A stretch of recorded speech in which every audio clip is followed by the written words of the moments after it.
तर बघा काय बातमी आहे. सरकारी कर्मचाऱ्यांना 1 जानेवारी 2026 पासून 8वा वेतन आयोग लागू झाला आहे. नवीन वेतन आयोग लागू झाला असला तरी कर्मचाऱ्यांना अजून पगारवाढ मिळाली नाही. 8व्या वेतन आयोगासंदर्भात पगारवाढ लवकरच मिळेल. दरम्यान आता जोपर्यंत नवीन वेतन आयोग अंतर्गत पगार मिळत नाही त्या महिन्यापर्यंत कर्मचाऱ्यांना एरेस दिला जाईल. आता प्रत्येक कर्मचाऱ्यांचा पगार कितीने वाढणार, त्याला एरेस किती मिळणार यावर अवलंबून असतं.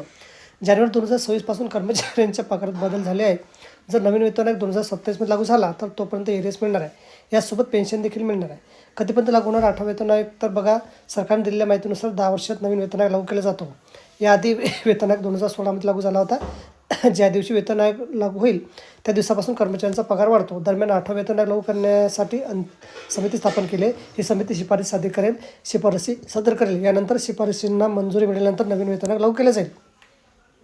8व्या वेतन आयोगाअंतर्गत पगार कधी येणार? मीडिया रिपोर्टनुसार 8व्या वेतन आयोगाची अधिकृत 2026च्या शेवटच्या 6 महिन्यात किंवा 2027च्या सुरुवातीला सूचना येऊ शकते. जर 8वा वेतन आयोग मे 2027मध्ये लागू झाला तर कर्मचाऱ्यांना 2026 पासून तोपर्यंत एरेस मिळणार आहे. एरेसचे कॅल्क्युलेशन रिवाईज सॅलरीवर अवलंबून असते. जर तुमचा पगार 45,000 रुपयाहून 50,000 रुपये झाला तर 5,000 रुपये एरेस मानलं जाईल. जर तुम्हाला 15 महिन्यासाठी हा एरेस मिळणार असेल तर एकूण 75,000 रुपये मिळेल. तर बघा, अशा प्रकारे अत्यंत महत्त्वाची माहिती आपल्याला समजली असेल. व्हिडिओ सुद्धा आवडला असेल लाईक करा आणि शेअर करायला विसरू नका. धन्यवाद.